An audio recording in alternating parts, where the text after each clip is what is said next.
Okay, now we are starting with the question number 20. Mr. Raja is owing a certain properties. Mr. Raja का खुद का कुछ properties है which he given as a follows. उसने उसको भाड़े पे दे दिया रहेगा. The said amount includes the rent from. उसके ऊपर से हम लोगों को rent मिला. A building was let out. देखो clearly बोला. A building was let out for the Trisure coaching classes for providing a coaching to the TYBCom for 4 lakh. Property है मिस्टर राजा का, उसने ये प्रॉपर्टी कोचिंग क्लासेस को भाड़े से दे दिया, उसके ऊपर उसको रेंट मिल रहा है 4 लाख का. टैक्सेबल और non taxable? Taxable. Taxable. Commercial purpose, school नहीं है, प्रॉपर एजुकेशन पर्पस के लिए दिया जा रहा है, बट जो जिसको दिया जा रहा है उनका पर्पस कमर्शियल पर्पस है. तो प्रॉपर स्कूल एंड कॉलेज को दिया तो नॉन टैक्सेबल. इनके अलावा किसी कोचिंग क्लासेस को, कोचिंग सेंटर को किसी को दे रहे हैं तो वो क्या हो जाएगा? टैक्सेबल. समझना? तो ये वाला सर्विस क्या बन जाएगा? टैक्सेबल बन जाएगा. The next one, allowed to use of the space of building for placing a vending machine. Vending machine को रखने के लिए स्पेस दिया जा रहा है, उसके ऊपर रेंट मिलेगा. This is a taxable. उसके बाद a building was let out to use a corporate office. Corporate office के लिए भाड़े पे दिया जा रहा है, तो ये भी इनकम पर्पज है, टैक्सेबल.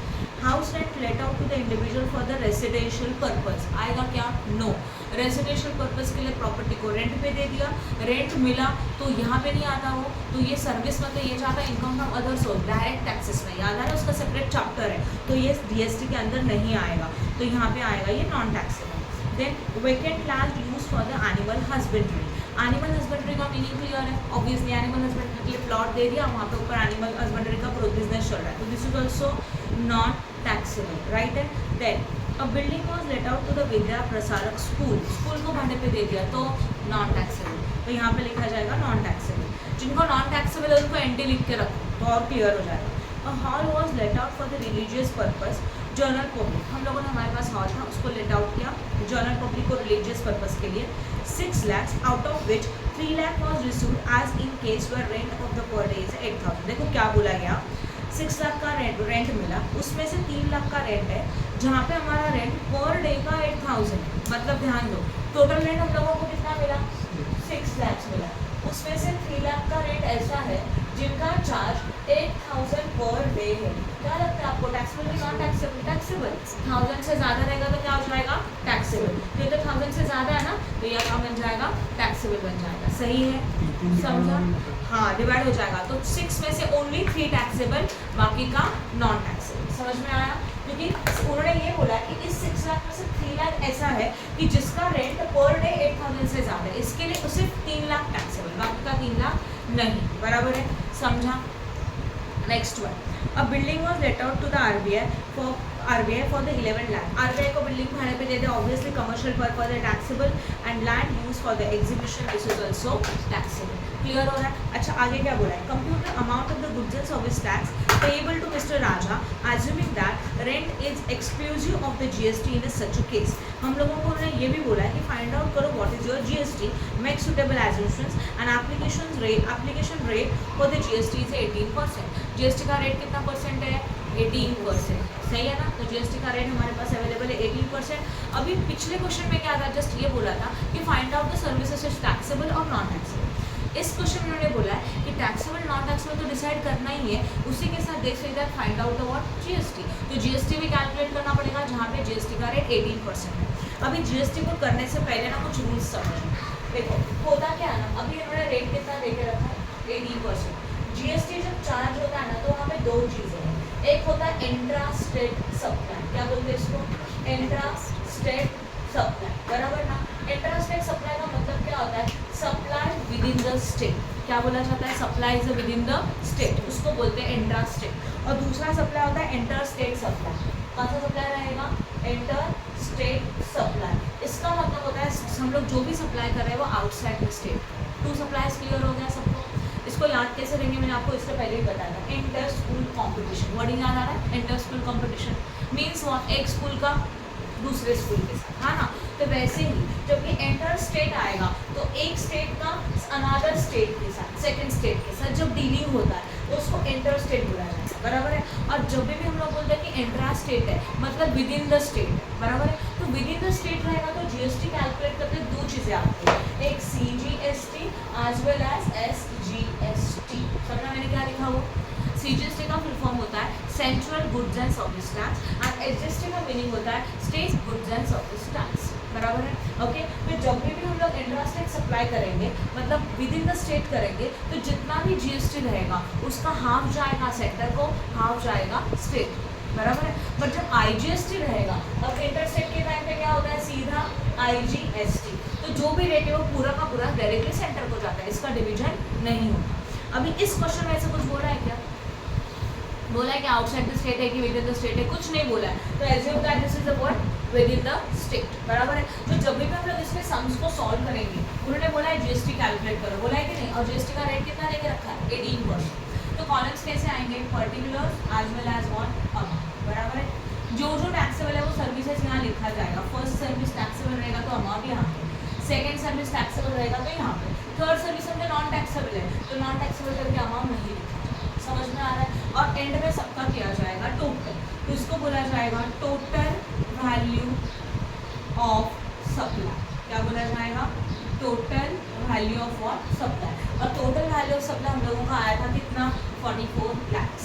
देखो जरा सॉल्यूशन में प्लीज, सबका एडिशन करेगा, जितने अलग अलग सर्विसेज है कि नहीं है, 4 लाख, 5 लाख, 9 लाख, 3 लाख, 11 लाख एंड 12 लाख, सबका टोटल वैल्यू ऑफ सप्लाई कितना आया, 44 lakh. This is the services supply कर रहे हैं, राइट। अब इसके ऊपर हम लोगों को जीएसटी निकालना है, बट रूल के हिसाब से ये इंट्रा स्टेट है। इंट्रा स्टेट का मतलब विद इन द स्टेट होता है, और जब भी विद इन द स्टेट रहेगा, राइट, जब भी विद इन द स्टेट रहेगा तो उसके ऊपर जीएसटी आएगा एट द रेट ऑफ, देखो जरा कितना परसेंट लेके रखा है हमने, जीएसटी 18% लेके रखा है, हाँ या ना। तो इस 18% के लिए हम लोग निकालेंगे CGST at the rate of 9%, तो 44 लाख के ऊपर 9% करो, हाफ रेट, हाफ जाएगा सेंटर को, हाफ जाएगा स्टेट, करो। यस, कितना आएगा, 3,96,000। और अगर SGST आएगा तो वो भी एट द रेट ऑफ 9%, तो वो भी आएगा अगेन 44 लाख के ऊपर कितना परसेंट, 9%, और वो आएगा 3,96,000। तो टोटल टैक्स कितना होगा, टोटल जीएसटी बोलो,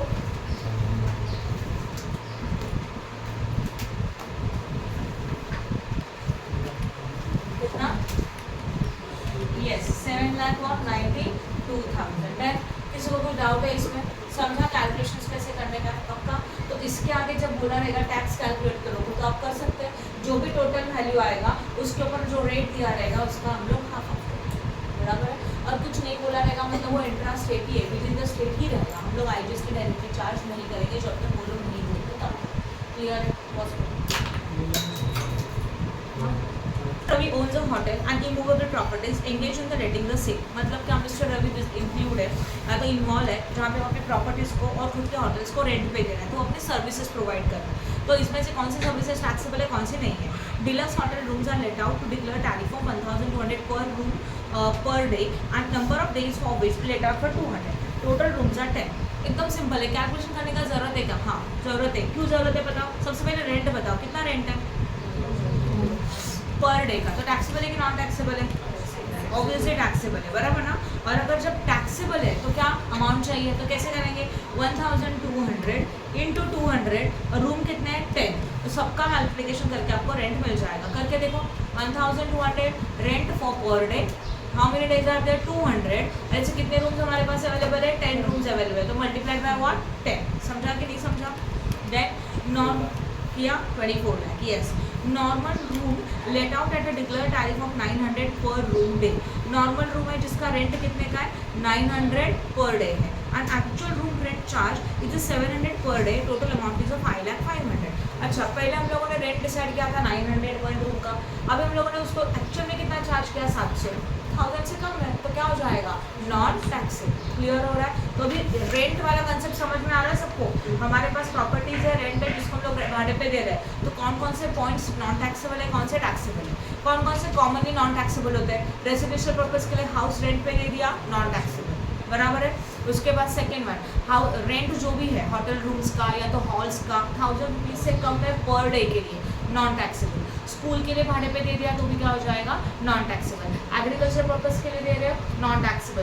एनिमल हस्बेंड्री के लिए दिया, नॉन टैक्सेबल। ये भी हो सकता है हॉर्टिकल्चर के लिए दे दिया, हॉर्टिकल्चर मतलब फ्लावर्स के लिए हम लोग हमारा लैंड दे रहे हैं उसका खेती करने के लिए, तो that is also non taxable. समझ में आ रहा है। ओके ना, उसके बाद इसी सम में जाओ। A building located at a Jammu was let out for the purpose of 20,000 per month. Obviously building है जो कहाँ पे, जम्मू पे, ऑफिस पर्पज के लिए भाड़े पे ले गए तो this is a taxable, right ना, इनकम अपने लिए है। उसके बाद next one is what, per month है, पर मंथ तो मल्टीप्लाई बाय क्या करेंगे हम लोग, 12 करेंगे, पूरा अमाउंट आएगा। और vacant land is late out for the horticulture, same horticulture मतलब एग्रीकल्चर पर्पज आ गया, इसके लिए अपने रेंट को भाड़े पे देते हैं, एग्जेम्प्टेड। और building is late out for the private hospital for 14 lakh, obviously income purpose है, टैक्सेबल। ओके खत्म, सबका टोटल करो, इस टोटल करके इसके ऊपर जीएसटी चार्ज किया जाएगा। जीएसटी का रेट उन्होंने खुद दिया 18%, तो we have to charge GST 99%। समझा? इस क्वेश्चन में कोई डाउट है? आगे जाओ, क्लियर हो रहा है? नाउ क्वेश्चन नंबर 22, अपना bank, now your services are change. अभी तक जो भी सर्विस, अभी तक जितने भी सम किए ना, उसमें था we are having a property and hotels and that is given on the rental basis. उसमें से जो रेंट मिलता है वो टैक्सेबल है कि नॉन टैक्सेबल। अभी नेक्स्ट सर्विस आया बैंकिंग सर्विस, बराबर ना। तो बैंकिंग सर्विस का रूल क्या होता है ना, बैंकिंग सर्विस का जो बेसिक सर्विस है, बैंक का बेसिक सर्विस क्या है, बैंक क्या करता है अपने को नॉर्मली, लोन्स देता है, ये बैंक का मेन रीजन है, फाइनेंस करना, एडवांसेस देना। तो बैंकिंग का जो बेसिक सर्विस है उसके ऊपर जो बैंक को इनकम मिलता है ना, that is not taxable. But जो बैंक एक्स्ट्रा सर्विस दे रही है हम लोगों को, एटीएम कार्ड दे रही है उसके चार्जेस ले रही है, मोबाइल बैंकिंग का सर्विस दे रही है उसके चार्जेस ले रही है, बैंक के लिए सारे income they and that are taxable. सिर्फ बेसिक सर्विस है ना, वो क्या रहेगा, नॉन टैक्सेबल। क्लियर हो गया? इसको याद। नाउ स्टार्ट करें। Interest received on the term loan, term loan मतलब लोन देना बैंक का बेसिक काम, और उसके ऊपर उनको इंटरेस्ट मिला तो this is a basic income, तो this is a what, non taxable. ये क्या हो जाएगा, नॉन टैक्सेबल हो जाएगा। Then a penal interest received on the delay payment of loan, loans का डिले पेमेंट किया, इसके लिए चार्ज लगा, this is also basic service का इनकम है, बराबर ना। तो this is also what, non taxable. Clear हो रहा है? Next one, annual fee on the debit card, debit card के ऊपर बैंक को एनुअल फीस मिल रहा है, this are the extra income for the bank, this is a taxable. Then bank charges on the current account, ये भी extra income है, बराबर है। बैंक चार्जेस मिल रहे हैं हम लोगों को करंट अकाउंट के ऊपर, करंट अकाउंट पता है ना आप लोगों को, करंट अकाउंट ये बिजनेस अकाउंट होता है, तो उसके ऊपर कोई भी इनकम जनरेट हो रहा है तो बैंक यहाँ पे आपको एक्स्ट्रा फैसिलिटी दे रही है, उसके आपको उसके ऊपर इंटरेस्ट चार्ज कर रही है, सॉरी उसके ऊपर बैंक चार्जेस ले रही है, तो उनके लिए इनकम है, हमारे लिए एक्सपेंसेस है बट बैंक के लिए क्या है, इनकम है, तो ये क्या हो जाएगा, taxable. Then bank charges for the issue of the DD, obviously DD के लिए जो चार्जेस लिया जाता है, आप गए बैंक में कभी डीडी निकाला है, जब डीडी निकालते हैं तो आपके अमाउंट के साथ ना एक पर्टिकुलर अमाउंट चार्जेस लिया जाता है, उसके अमाउंट का डीडी बनाते हैं, तो that charges is also income for bank, तो ये भी टैक्सेबल है। Okay, then loan processing charges obviously taxable है, बैंक आपको 1% 2% लोन प्रोसेसिंग चार्जेस देते हैं, that is also taxable. Interest received on the credit card obviously taxable, credit card तो banking का अर्निंग का मेन सोर्स है, राइट। आपको क्रेडिट कार्ड दिया मीन्स आप जब क्रेडिट कार्ड को स्वैप करते हो, यूज़ करते हो, तो उतने अमाउंट के ऊपर आपको इंटरेस्ट चार्ज किया जाएगा, तो दैट इज ऑल्सो टैक्सेबल। तो बैंकिंग सर्विसेज में याद रखोगे जो बेसिक पर्पज है बैंक का वो लोन देना, हाउसिंग लोन, टर्म लोन्स उनके ऊपर का इंटरेस्ट नॉन टैक्सेबल, और वो इंटरेस्ट का पेमेंट अगर डिले किया तो उसके ऊपर का पेनल्टी फीस वो सभी नॉन टैक्सेबल, बाकी रिमेनिंग बचा हुआ सब कुछ टैक्सेबल। समझ में आ रहा है? Then next one, late fee for the credit card obviously taxable, rent for the safe deposit of locker taxable, right है। उसके बाद next one is what, commission for the government of the collection of income tax, ये this is also what, taxable. Now listen, ये क्या होता है, commission from the government for the collection of tax, इसका meaning पता है क्या आपको? पता है अगर आपको टैक्सेस भरना है तो वो कैश लेके आप टैक्सेस का अमाउंट लेके आप गवर्नमेंट ऑफिस में नहीं जाते, मिडिल मैन कौन होता है, मिडिल वाला पर्सन कौन होता है, बैंक होता है। अगर मुझे इनकम टैक्स भरना है, इनकम टैक्स मतलब समझते हो मेरे इनकम के ऊपर का टैक्स, मेरे इनकम टैक्स का कैलकुलेशन हो गया, और अगर मुझे इनकम टैक्स भरना है मुझे फॉर एग्जांपल 5000, तो ये 5000 का अमाउंट लेके मैं गवर्नमेंट ऑफिस में नहीं जाऊँगी, sales tax office, income tax office, वो 5000 का अमाउंट लेके मुझे बैंक में जाना पड़ता है, उनका एक चलन रहेगा टैक्स के लिए, वो चलन मुझे फिलअप करना है, चलन में से एक फॉर्म रहेगा, जैसे अलग अलग टाइप के फॉर्म्स होते हैं, वैसे टैक्सेस के लिए अलग अलग चलन होते हैं, वो चलन फिलअप करके हम लोग फॉर्म फिलअप करेंगे, वो 5000 रुपीज़ हम लोग बैंक में सबमिट करेंगे, बराबर है। अभी बैंक ये कलेक्ट करती है और ये गवर्नमेंट को भेजती है, बराबर ना। तो bank work as a middle man, bank ने एज मिडिल मैन काम किया, हम लोगों से पैसा लिया टैक्सेस का, और वो किसको दे दिया, गवर्नमेंट को दे दिया। बैंक फ्री में काम करेगी क्या? नहीं, इसके लिए वो बैंक कमीशन लेती है, बीच में कुछ ना कुछ चार्जेस देती है, तो that is income to the bank, this is also taxable. Clear हो रहा है? Next charges received for the conversion of foreign currency, this is non taxable, this is also basic service, बराबर ना। गलत बोला क्या मैंने कुछ? नहीं, ये नीचे वाला टैक्सेबल है, ऊपर वाला हाँ। Interest received from the reserve bank of India, this is non taxable, बराबर ना। ये भी क्या हो जाएगा, इंटरेस्ट मिला, किससे मिला, आरबीआई से मिला, तो ये क्या हो जाएगा, नॉन टैक्सेबल, राइट है। Then charges received for conversion, ये टैक्सेबल, सॉरी ये क्या रहेगा, टैक्सेबल रहेगा। फॉरेन करेंसी का कन्वर्जन किया और उसके लिए चार्जेस लिया, अगेन ये इनकम टैक्स की तरह ही काम हो गया, मिडिल मैन करके चार्जेस लिया, करेंसी कन्वर्ट करने के लिए गए, तो दिस इज ऑल्सो टैक्सेबल, बराबर है। देन उसके बाद fees received for the investments in the consultation services, consultation service में इन्वेस्टमेंट कर रहा है, उससे पैसा मिल रहा है। आपको इसका मीनिंग समझा? कोई बैंक सबको एडवाइस दे रही है कि आपको कहाँ पे पैसे इन्वेस्ट करना चाहिए, कहाँ पे नहीं करना चाहिए, कंसल्टेशन के लिए उन्होंने फीस लिया, तो this is also income taxable. समझा? बैंकिंग सर्विस में क्या क्या एग्जाम्प्टेड है, क्या क्या एग्जाम्प्टेड है, देखो बेसिक क्या क्या था, आरबीआई से इंटरेस्ट मिला, एग्जाम्प्टेड, राइट है। उसी के साथ अगर आपको लोन के ऊपर इंटरेस्ट मिला तो एग्जाम्प्टेड, लोन के ऊपर का इंटरेस्ट टाइम पे पे नहीं किया, उसके ऊपर पेनल्टी चार्ज किया, दैट इज ऑल्सो एग्जाम्प्टेड। इनको छोड़ के बाकी सब कुछ टैक्स है। फॉरेन करेंसी में याद रखो वो भी टैक्स है, समझा? आगे जाए, जो टैक्सेबल है वो क्वेश्चन में बोला रहेगा जीएसटी निकाल, तो ऑब्वियसली हम लोग 18% का जीएसटी चार्ज कर सकते हैं, ओके। यहाँ पे बोला नहीं है तो सिर्फ वैल्यू ऑफ सर्विसेज निकालो। आगे question number 23, TJSB bank furnishes with the following transactions during the period of the 1/11/2022 to 31st March 23, interest on the loan 5 crore. क्या बोला गया? लोन के ऊपर का इंटरेस्ट है, कितने करोड़ का है?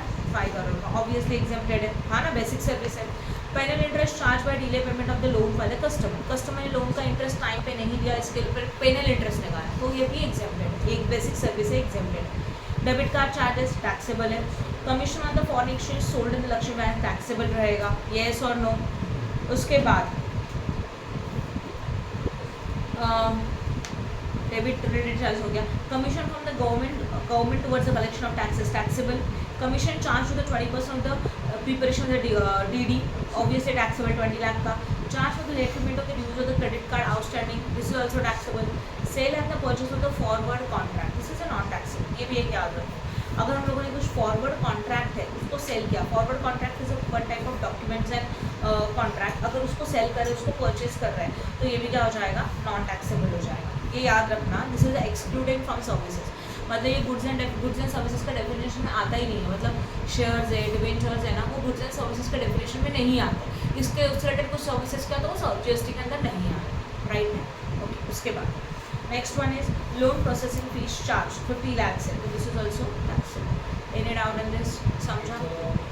कौन सा वाला? 8 वाला, sale and purchase of the forward contract. अभी फॉरवर्ड कॉन्ट्रैक्ट क्या होता है ना, उसके पहले समझ लो, ये समझ लो कि गुड्स एंड सर्विसेज का एक डेफिनेशन दिया है जीएसटी में डिसाइड डिक्लेयर करते वक्त, तो उस गुड्स एंड सर्विसेज के डेफिनेशन के अंदर ये शेयर्स, डिबेंचर्स, इन्वेस्टमेंट के टाइप्स, ये कुछ नहीं आता, तो ऑब्वियसली इसका फॉरवर्ड, उसको सेल किया, परचेज किया, तो ये भी जीएसटी के अंदर नहीं आएगा, इसके लिए हो जाएगा नॉन टैक्सेबल। क्लियर हो गया? समझा? नहीं समझा? Now we are starting with the 24, this is a new category. देखो हम लोगों ने 2 कैटेगरी सीखा, पहला वाला क्या था? प्रॉपर्टीज को, होटल्स, रूम्स को भाड़े पे दे दिया, उसके अंदर के रूल्स क्या क्या थे एक बार रिकॉल कर लेते हैं, बराबर है। पहला वाला रूल, रेसिडेंशियल पर्पस के लिए प्रॉपर्टी दे दिया, नॉन टैक्सेबल। प्रॉपर्टी को रेंट पे दे रहे हो जहाँ का rent 1000 tariff rent 1000 per day है, नॉन टैक्सेबल। एजुकेशनल पर्पस के लिए भाड़े पे दे रहे हो, ओनली स्कूल्स के लिए, प्रॉपर कॉलेज के लिए, तो non taxable. Agricultural purpose, horticulture purpose, for then what animal husbandry purpose, this is also what non taxable. बस इतना ही था, ओके। उसके बाद अगर हम लोग सेकंड कैटेगरी देखें, बैंकिंग सर्विसेज ना, बैंक बहुत ज़्यादा सर्विसेज हम लोगों को प्रोवाइड करती है, उनमें से बैंकिंग का जो बेसिक सर्विस है, गिवन अ लोन, तो उस लोन के ऊपर मिला हुआ इंटरेस्ट, आरबीआई से मिला हुआ इंटरेस्ट, लोन टाइम पे पे नहीं किया इसके ऊपर, इसके लिए इंटरेस्ट के ऊपर पेनल इंटरेस्ट या तो पेमेंट फी जो भी है वो, बराबर है। आज वेल एज फॉरवर्ड कॉन्ट्रैक्ट का sale and purchase, this four services are what non taxable, बाकी का सब कुछ टैक्सेबल। समझा कि नहीं समझा? क्लियर हो रहा है? उसके बाद नेक्स्ट 24 में जाओ, डिसाइड वेदर अभी ये न्यू है, कमर्शियल ट्रेनिंग और द कोचिंग सेंटर। अभी commercial training and coaching center में ना एक क्या रहेगा, एक सिंपल कंसेप्ट, आप कमर्शियल ट्रेनिंग दे रहे हो या तो कोचिंग सेंटर, ठीक है। This decide whether the following receipt attract goods and service tax. Receipt of Saraswati school providing education up to higher secondary, schools है, स्कूल्स आपको एजुकेशन दे रहा है और स्कूल एजुकेशन जब दे रहा है तो कुछ फीस दे रहा है आपसे, तो वो स्कूल के लिए इनकम है, but this is a non taxable, obviously exempted, बराबर ना। स्कूल का फीस प्योरली और non taxable. Then Europe kids है, स्कूल्स है, वहाँ पे क्या बोला गया, providing education up to primary level, obviously exempted, non taxable. Receipt of the commerce concept of the commercial coaching, यहीं पे आपको क्लिक होना चाहिए, कमर्शियल कोचिंग है, बराबर है। तो कमर्शियल कोचिंग का मिला हुआ पैसा जीएसटी के अंदर आता है, ये टैक्सेबल है। तो commercial coaching institute providing a coaching of 7 lakh, a certificate was awarded to each training after the completion of the training. उनको ट्रेनिंग देने के बाद लोग सर्टिफिकेट भी दे रहे हैं, नो प्रॉब्लम, बट फिर भी this is award taxable. Receipt of the educate a commercial coaching institute, okay, and providing a commercial coaching of 6 lakh, no certificate, तो भी ये taxable। सर्टिफिकेट दो या ना दो, we are providing a educational services, but that is a commercial purpose and that's why it is a what, taxable। समझ में आया? उसके बाद receipt of the each one take one, a training institute certified by the national councils for vocational training। Vocational training का जो भी services है ना वो नॉन टैक्सेबल है, बराबर ना। वोकेशनल ट्रेनिंग जब दिया जाएगा वो भी नेशनल काउंसिल, तो इससे मिला हुआ सर्विस क्या हो जाएगा, नॉन टैक्सेबल। तो ये नहीं आएगा टैक्सेबल, राइट है। समझा? बाद में टोटल करेंगे, जीएसटी निकालेंगे 99%। Any doubt in this? समझा कि नहीं समझा? Now come to the question number 25। RSU Trainers Limited, a commercial trainer or coaching center, provides a various services training to the recreational activity। Recreational activities training दे रहा है culture के लिए। देखो यहाँ पे एक चीज़ याद रखो, culture, hobby, then dancing, singing, ये जो चीज़ है उनके लिए आप ट्रेनिंग दे रहे हो, that is also not taxable, that is also not taxable. उसके ऊपर भी टैक्स नहीं लगेगा। मतलब कल्चर से रिलेटेड कुछ ट्रेनिंग दिया जा रहा है, अपना कल्चर जो है उससे रिलेटेड, डांसिंग के क्लासेस, सिंगिंग के क्लासेस, तो उनको जो फीस मिलता है वो नॉन टैक्सेबल। तो यहाँ पे देखो क्या बोला गया, training for the recreational activities related to the culture, culture से रिलेटेड रिक्रिएशनल एक्टिविटी के लिए ट्रेनिंग दिया जाएगा, तो this is about non taxable. Receipt from the running a training center, hobby classes, hobby classes के लिए ट्रेनिंग दिया जा रहा है, this is about non taxable. Training and the coaching for the different games, obviously non taxable, games का training दे रहे हैं उसके लिए पैसा ले रहे हैं, non taxable. Postal coaching receipt taxable है, बराबर ना। पोस्टल कोचिंग मतलब हम लोगों को ने कोचिंग प्रोवाइड किया, बट उसका पोस्टल कोचिंग था जहाँ पे हम लोग उनको ऐसा ऑफलाइन लेक्चर्स नहीं ले रहे हैं, कुछ नोट्स प्रोवाइड कर रहे हैं, कुछ बुक्स प्रोवाइड कर रहे हैं और उसमें से उनको एजुकेशन के लिए दे रहे हैं, वो पोस्टल सर्विस भी टैक्सेबल है, राइट है। उसके बाद next one is what, then services by the way of the providing the mid day meal, this is a non taxable. Mid day meals provide किया जा रहा है, उसके लिए पैसा मिला, non taxable. Coaching for the students for the IIM exam, IIM exam के लिए बच्चों को उनको एग्जाम को प्रिपेयर करने के लिए कोचिंग किया जाए, तो कमर्शियल कोचिंग हो गया, ये तो टैक्सेबल। उसके बाद next one placement services, obviously taxable. पता है आपको बहुत सारे यहाँ से जॉब ऑफर आता है कि हम लोग आपको जॉब ऑफर करेंगे, उसके लिए आपको इतना पैसे भरना है थोड़े से, और फिर या तो एक आपका सैलरी उनको पे करने का, that is placement services, this is also taxable. And receive from the fees charge for the conducting examination, obviously non taxable. Conduct देखो जरा सही है ना, हाँ सही है। मतलब अगर हम लोगों ने कोचिंग इसमें एग्जाम्स कंडक्ट किया और उसका फीस मिला तो this is a non taxable. समझा कि नहीं समझा? येस और नो? तो ये रूल याद रखो, music, dance, painting, sports, culture, art, सबका सब एक्टिविटीज़ के लिए अगर आप ट्रेनिंग दे रहे हो ना तो नॉन टैक्सेबल, बराबर है। जो एजुकेशन इंस्टीट्यूशन से रिलेटेड ट्रेनिंग है वो भी नॉन टैक्सेबल है, पर जहाँ पे हमारा एंट्रांस टेस्ट के लिए रहेगा ट्रेनिंग कोचिंग तो टैक्सेबल रहेगा, कमर्शियल कोचिंग रहेगा तो टैक्सेबल रहेगा, प्लेसमेंट सर्विस रहेगा तो क्या होगा, टैक्सेबल। क्वेश्चन नंबर 26, अभी नेक्स्ट कैटेगरी शुरू हो रहा है, intellectual property services. Intellectual property services का मतलब क्या होता है, फॉर एग्जांपल सॉफ्टवेयर प्रिपेयर किया और उसका सर्विस आप प्रोवाइड करोगे, इसको बोलते हैं इंटेलेक्चुअल प्रॉपर्टी सर्विसेज। ट्रेडमार्क है, कॉपीराइट्स है, सॉफ्टवेयर है, तो इनके लिए आपने पैसा लिया तो नॉर्मली इसमें सब कुछ टैक्सेबल होता है, इसमें कोई एग्जाम्पल होता ही नहीं है, क्योंकि जो भी है पूरा का पूरा कमर्शियल पर्पज है, बराबर है। Okay, now mister Sagar provides you the following information for the two the taxable services.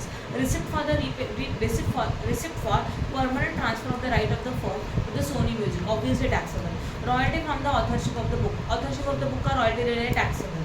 पता है ना रॉयल्टी क्या होता है, कोई राइटर है, उस राइटर ने अपना बुक पब्लिश करने के लिए किसी पब्लिशर को दे दिया, पब्लिशर इसका कॉपी प्रिंट करेगा, सेल करेगा, हर एक कॉपी के पीछे जो राइटर है उसको एक अमाउंट मिलेगा, पर्टिकुलर फिक्स्ड अमाउंट, उसको बोला जाता है व्हाट, रॉयल्टी। तो ये भी टैक्सेबल हो जाएगा। Royalty for providing the use of the technical know how, this is also what, taxable. Royalty received for the permanent transfer of the trademark, taxable. इसमें सब कुछ टैक्सेबल, इसमें कोई एग्जाम्पल नहीं है। And royalty received for the mister Sagar from the various person for song, this is also taxable, बराबर है। Next question भी वैसा ही है, compute the value of taxable services of goods and services, tax payable by mister Rishabh in all amounts are exclusive of the GST. Okay, ठीक है, ये सारे amount exclusive of GST है, मतलब इन अमाउंट्स के ऊपर जीएसटी इंक्लूड नहीं है, इनके अंदर इंक्लूड नहीं है, जो भी है इसके ऊपर आप जोड़ो जीएसटी अलग से कैलकुलेट करेंगे, राइट है। Next one, development and designing software taxable, sale of the pre package software which is put on the electronic software storage media taxable, license to use the software given to the different client taxable, upgradation software taxable, enhancement and the implementation of the software taxable, programming of software taxable, tailor-made modification to the software and delivered to the electronic storage media 7 lakh, this is also taxable, advice for the consultation on the matter related to the software से कुछ consultation के लिए पैसा लिया 1 लाख का taxable, and on site development of software taxable. Clear हो रहा है? तो इनमें नॉर्मली सब कुछ टैक्सेबल होता है, बराबर है। ओके, अभी हम लोग जाएंगे गवर्नमेंट सर्विसेज। गवर्नमेंट सर्विसेज में अभी आपका मिलेगा पोस्ट ऑफिस सर्विसेज। कौन सा सर्विसेज आएगा? पोस्ट ऑफिस सर्विसेज आएगा, राइट है। चलो देखो, basic mail service. Mumbai Post Office provide the following services to the person other than the government during the quarter ending 31st March 2023. Basic mail service obviously not taxable, exempted है, बराबर है। Then transfer of money through the money order, देखो basic mail service है, मतलब again same thing. Post office का जो basic services था वो क्या था? पोस्टल सर्विस प्रोवाइड करना, मनी ऑर्डर्स करना, बराबर ना, टेलीग्राम भेजना, ये सब चीज़ें, तो वो नॉन टैक्सेबल, बाकी का टैक्सेबल होगा। तो देखते हैं, basic mail service non taxable होगा। Then transfer of money through the money order non taxable, that is exempted. Operations of saving account, this is also what? Non taxable, exempted है। Rural postal life insurance service, अभी life insurance service का basic service नहीं है, तो ये क्या हो जाएगा? टैक्सेबल हो जाएगा। Distribution of the mutual funds bond, this is also taxable, yes और no. Issuance of postal order, obviously postal order देना इनका एक बेसिक सर्विस है, तो ये non taxable. Collections of telephone and electricity bill को कलेक्ट करना, बेसिक सर्विस है क्या इनका? No, this is also what? Taxable. Meaning समझा इसका? Telephone and electric bill collect करना मतलब, तो पोस्टल ऑफिस जो है ना वो मिडिल मैन करके काम करता है। हमारा टेलीफोन बिल, हमारा इलेक्ट्रिक बिल जब वो जिनको देने का उनके लिए मिडिल मैन का काम करेगा, तो हमारे अकाउंट में इनके पास से वो डायरेक्टली पेड करेंगे, तो इसके लिए उनको कमीशन मिलेगा, तो this is a completely taxable. उसके बाद pension payment service obviously not taxable, right. Speed post service, speed post में एक्स्ट्रा चार्जेस दिए जाते हैं, बराबर है, तो this is taxable. And express parcel भी क्या हो जाएगा? टैक्सेबल। समझ में आया? तो basic mail service, money order से मनी ट्रांसफर करना, सेविंग अकाउंट का ऑपरेशन, पोस्टल ऑर्डर्स, राइट ना, ये भी selected service. Pension payment service ये नॉन टैक्सेबल है, बाकी सब कुछ टैक्सेबल। और रेट कितना परसेंट बोला है? 18%। समझा कि नहीं समझा? क्लियर है? ओके, ना अभी आया 29, दैट इज एग्रीकल्चर। एग्रीकल्चर तो हम लोग डायरेक्टली बोल सकते हैं कि 99% सारी एक्टिविटीज एक्सेप्टेड है। कुछ सिलेक्टेड एक्टिविटीज है जहाँ पे आप प्रॉफिट अर्न कर रहे हो ना, वो टैक्सेबल हो जाएगा। Otherwise all activities are what? exempted और non taxable. Supply of the farm labour obviously non exempted, मतलब non taxable. Then charges for the seed testing non taxable, charges for the soil testing farm land non taxable, charges for the warehousing of the agriculture non taxable, commission received on the sale of agriculture product sale करने के लिए commission मिला, this is also non taxable. सब non taxable है, बराबर। Agriculture product है ना, किसके लिए? Then charges for trading of farmers to use the new pesticide and fertilizers developed through the scientific research, this is also non taxable. Renting for the agriculture vacant for land for rearing horses, this is taxable. अब ये taxable क्यों आएगा? उसका reason मुझे कोई बता सकता है? ये रेयरिंग हॉर्सेस वाला मैंने टैक्सेबल बोला। Renting for the agriculture vacant land for rearing horses, right. Horses जो है हम लोग रेस के लिए यूज़ करते हैं, और उनको संभालने के लिए, उनका ख्याल करने के लिए हम लोगों ने एग्रीकल्चर का एरिया भाड़े पे दे दिया। तो यहाँ पे जो हॉर्सेस है उनका यूज़ किसके लिए हो रहा है? कमर्शियल पर्पज़ के लिए हो रहा है, इसलिए ये वाला सर्विस क्या हो जाएगा? टैक्सेबल हो जाएगा। और बाकी की रिमेनिंग सारी सर्विसेज नॉन टैक्सेबल है। देखो, leasing vacant land for cattle farm non taxable, renting leasing of agricultural machinery non taxable, location and loading and unloading charges of the agriculture activity also non taxable, storage and warehousing of the agricultural product what? Non taxable, curing and grading the agricultural product non taxable, sale of agricultural product obviously non taxable, agricultural extension service, agriculture related service है non taxable, leasing a vacant land for the storage shed, okay storage shed है जिसको हम लोगों ने agriculture product को vacant का मतलब storage करने के लिए यूज़ किया, non taxable. Carry out the operation of sharing और tally of the job work basis, ये भी non taxable. Cleaning of the wheat non taxable. Charges for warehousing electronic item, agricultural है क्या? No, this is the what? Taxable. समझा कि नहीं समझा? हाँ या ना? ओके, नेक्स्ट वाला क्वेश्चन है क्वेश्चन नंबर 30। क्वेश्चन नंबर 30 में ना क्या कंसेप्ट है? देखो, एडवर्टाइजिंग एजेंसी, और ऑब्वियसली एडवर्टाइजिंग एजेंसी जो है ना प्योरली कमर्शियल पर्पज है, तो इसमें जितनी भी एक्टिविटीज़ रहेंगी क्या हो जाएगी? टैक्सेबल हो जाएगी। बराबर है। एक बार आप सारे एक्टिविटीज रीड कर लो क्वेश्चन नंबर 30 की, और वो मतलब रीड इसके लिए करो कि पता चला है कि these are the activities which is taxable under the advertising agency. Advertising agency क्यों करता है? कमर्शियल पर्पस से होता है प्योरली, तो that is a taxable element.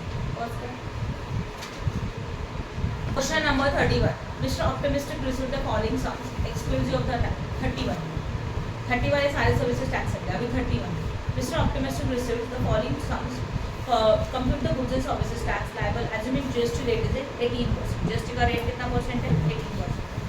Acted as a coach for under 19 cricket tournament authorized by the MCA. बराबर है, मतलब अच्छा अंडर 19 क्रिकेट टूर्नामेंट के लिए उसको कोच करके वो काम करे, उसको पैसा मिला, कमर्शियल पर्पज है, taxable. Commission from acting as a commission agent for the consumer goods, taxable. Commission from acting as a cleaning and forwarding charges, this is also taxable. Then margin on from the trading और derivatives, derivatives मतलब investment, इसके लिए आपको commission मिला, this is also taxable. And commission on acting as a commission agent for agricultural product, this is a what, not taxable, समझा। And last वाला sum आता है हेल्थ केयर वाला। हेल्थ केयर सर्विसेज मतलब जब हम लोग हॉस्पिटल जाते हैं, we are receiving so many services, बराबर है, तो उनमें भी बेसिक सर्विसेज एग्जाम्प्ट है, बट अगर कुछ एक्स्ट्रा रहेगा, अर्निंग पर्पज रहेगा, तो क्या जाएगा? टैक्सेबल। देखते हैं क्या क्या। Medical treatment receipt 10 lakh exempted है obviously, right. Then cosmetic surgery for the patient on amount of the injury suffered during a accident, accident की वजह से इंजरी हुआ और उसके लिए उसको कॉस्मेटिक सर्जरी करना पड़ा, एग्जेम्प्टेड है, मतलब जरूरी था, ऐसे ही नहीं किया खुद से, तो टैक्स एग्जेम्प्टेड है। Receipt of the diagnostic centre exempted है। Receipt on amount of transportation of the patient, patient को एक जगह अपना आगे क्या बोलते हैं उसको, एम्बुलेंस का सर्विसेज एग्जेम्प्टेड है। And cosmetic surgery to improve the look of a tea light, look improve करने के लिए किया, ऐसे भरो, फिर टैक्स भी भरो, टैक्स समझा आपको? नहीं समझा?